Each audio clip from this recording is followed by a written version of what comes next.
ಕುಮಾರಸ್ವಾಮಿ ಅವರು ಇದರ ಪ್ರಿಲಿಮಿನರಿ ನೋಟಿಫಿಕೇಶನ್ನು ಕೂಡ ಮಾಡಿರಲಿಲ್ಲ. ಕುಮಾರಸ್ವಾಮಿ ಅವರು ಮಾಡಿದ್ದು ಪ್ರಾಜೆಕ್ಟ್ನ ನೋಟಿಫಿಕೇಶನ್ ಅಷ್ಟೇ. ಆಮೇಲೆ ಇದರ ಒಂದು ಮಾಸ್ಟರ್ ಪ್ಲ್ಯಾನ್ನಲ್ಲಿ ಇವತ್ತು ರೆಡ್ ಝೋನ್ ಮಾಡಿಬಿಟ್ಟಿದ್ದಾರೆ ಅಂತ ಅರ್ಚಾಡ್ಕೊಳ್ತಾರಲ್ಲ, it is just a master plan. ಅದನ್ನು ಬದಲಾಯಿಸ್ತಕ್ಕಂಥದ್ದಕ್ಕೆ ಸರ್ಕಾರದ ಅಡಿಯಲ್ಲಿ, ಕಾನೂನಿನ ಅಡಿಯಲ್ಲಿ ಅವಕಾಶಗಳಿದೆ. ತಿದ್ದುಪಡಿ ಮಾಡಿ ರೆಡ್ ಝೋನ್ ಬೇಕಾದ್ರೆ ತೆರವುಗೊಳಿಸ್ಬೋದಾಗಿತ್ತು. ಕುಮಾರಸ್ವಾಮಿ ಅವರು ಅದೆಂಥದ್ದು ಕನಸಿನ ಕೂಸು ನೀವ್ಯಾಕಪ್ಪ ಆ ಪಾಪದ ಕೂಸು ಹಂಗಾದ್ರೆ ತಲೆ ಮೇಲೆ ಎತ್ಕೊಂಡು ಓಡಾಡ್ತಾ ಇದ್ದೀರಾ? ಕನಸಿನ ಕೂಸು ಅಂದ್ರೆ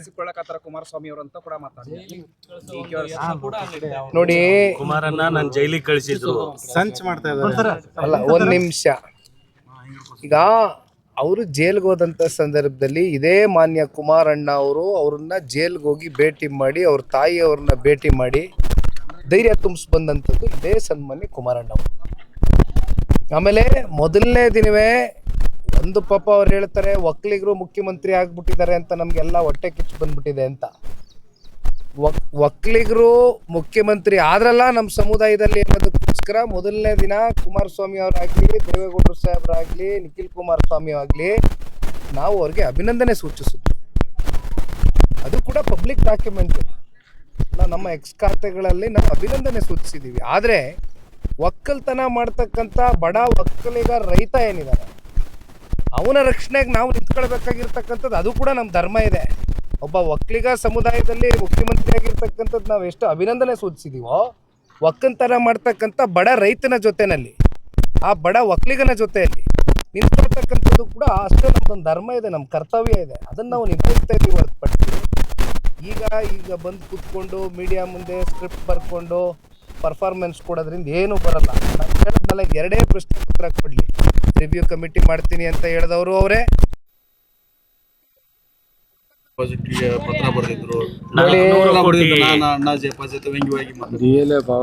ನೋಡಿ ಇರ್ಲಿ, ಆಯ್ತು, ಅದು ಅವರು ಹೈಕಮಾಂಡ್ಗೆ ಚೆನ್ನಾಗಿ ಗೊತ್ತಿದೆ ಅದ್ರ ಬಗ್ಗೆ. ಈಗ ಒಂದು ಮಾತು ಹೇಳ್ತೀನಣ್ಣ, ಇಷ್ಟೆಲ್ಲ ಚರ್ಚೆ ಮಾಡೋದ್ರಲ್ಲಿ ಪ್ರಯೋಜನ ಇಲ್ಲ.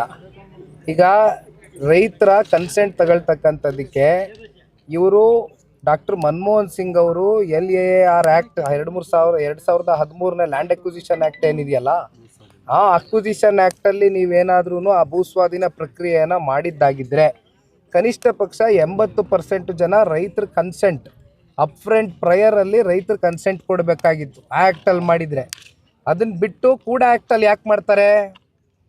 ಕೂಡ ಆ್ಯಕ್ಟಲ್ಲಿ ಸೋಷಿಯಲ್ ಇಂಪ್ಯಾಕ್ಟ್ ಸರ್ವೆ ಇರ್ಬೋದು ಅಥವಾ ಎನ್ವಿರಾನ್ಮೆಂಟಲ್ ಇಂಪ್ಯಾಕ್ಟ್ ಸರ್ವೆ ಇರ್ಬೋದು, ಇದನ್ನೆಲ್ಲ ಉಲ್ಲಂಘನೆ ಮಾಡಬೇಕಾಗಿತ್ತು. ಒಟ್ಟಾರೆಯಾಗಿ ಕನ್ಸೆಂಟ್ ಪಡಿತಕ್ಕಂಥ ಪ್ರಯತ್ನನೇ ಪಟ್ಟಿಲ್ಲ.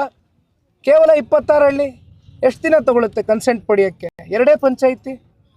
ಯಾಕೆ ಬರಲಿಲ್ಲ ಇಲ್ಲಿವರೆಗೂ ಅಧಿಕಾರಿಗಳು? ಎಷ್ಟು ಜನದ ಕನ್ಸೆಂಟ್ ತೊಗೊಂಡಿದ್ದಾರೆ? ಆಯಿತು, ಇಫ್ ಅವ್ರು ಕನ್ಸೆಂಟ್ ತಗೊಂಡಿದ್ದಾರೆ ಅನ್ನೋದಾದರೆ ಅದನ್ನು ಪಬ್ಲಿಕ್ ಡಾಕ್ಯುಮೆಂಟ್ ಆಗಿ ಪಬ್ಲಿಕ್ ಡೊಮೇನಲ್ಲಿ ರಿಲೀಸ್ ಮಾಡಲಿ, ಒಂದು ಶ್ವೇತಪತ್ರ ಹೊರಡಿಸ್ಲಿ. ಅದನ್ನು ನಾವೆಲ್ಲ ನೋಡ್ತೇವೆ ಕಣ್ಣಾರೆ ಎಷ್ಟು ಜನ ಸಹಿ ಹಾಕಿದ್ದಾರೆ ಅಂತ ಕನ್ಸೆಂಟ್. ಈಗ ಒಂದು ಸಮಿತಿ ರಚನೆ ಮಾಡ್ತೀವಿ 2 ತಿಂಗಳವರೆಗೂ ತಾತ್ಕಾಲಿಕ ಬ್ರೇಕ್. ಸರ್ ಏನೂ ಇಲ್ಲ, ಇವ್ರದ್ದು ಒಳಗಡೆ ಬೇರೆ ಬೇರೆ ಥರ ಹೇಳಿದ್ನೆಲ್ಲ ಪ್ರತಿನಿತ್ಯದ ಸ್ಕ್ರಿಪ್ಟಿಂಗ್ ನಡೀತಾ ಇದೆ. ಭಾಳ ಜನ ನಟರು ಒಳಗಡೆ ಇದ್ದಾರೆ. ಇಲ್ಲಿ ಸ್ಕ್ರಿಪ್ಟ್ ಬರೆಯೋರು ಇದ್ದಾರೆ, ಡೈರೆಕ್ಟ್ರುಗಳಿದ್ದಾರೆ, ಪ್ರೊಡ್ಯೂಸರ್ಗಳಿದ್ದಾರೆ.